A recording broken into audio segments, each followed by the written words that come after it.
Hi hello నమస్తే friends. ఈ వీడియోలో 3 కర్ణాటక యుద్ధాలు జరగడానికి గల కారణాలు మరియు ఆ యుద్ధాలు ఏ సందులతో ముగిశాయో తెలుసుకుందాం.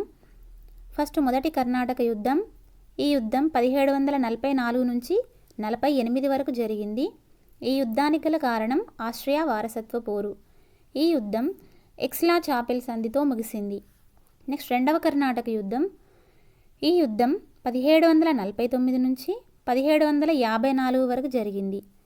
ఈ యుద్ధానికి గల కారణం దక్షిణ భారత ప్రాంతంలో వారసత్వ కారణాలు. ఈ యుద్ధం పాండిచ్చేరి సంధితో ముగిసింది.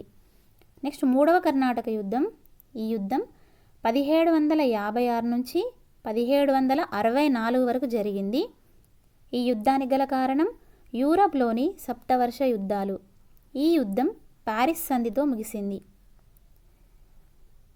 ఈ యుద్ధాలు ఏ సందులతో ముగిశాయో గుర్తుపెట్టుకోవడానికి ట్రిక్ ఏంటిదంటే, అక్క చాపల్ పండించి పార్సిల్ చేసింది.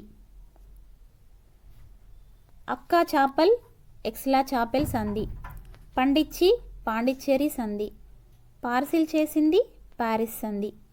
అక్క చాపల్ ఎక్స్లా చాపెల్ సంధి, పండించి పాండిచ్చేరి సంధి, పార్సిల్ చేసింది పారిస్ సంధి. Okay, thank you for watching. ఈ వీడియో కనుక నచ్చినట్లయితే లైక్ చేయడం మాత్రం మర్చిపోకండి.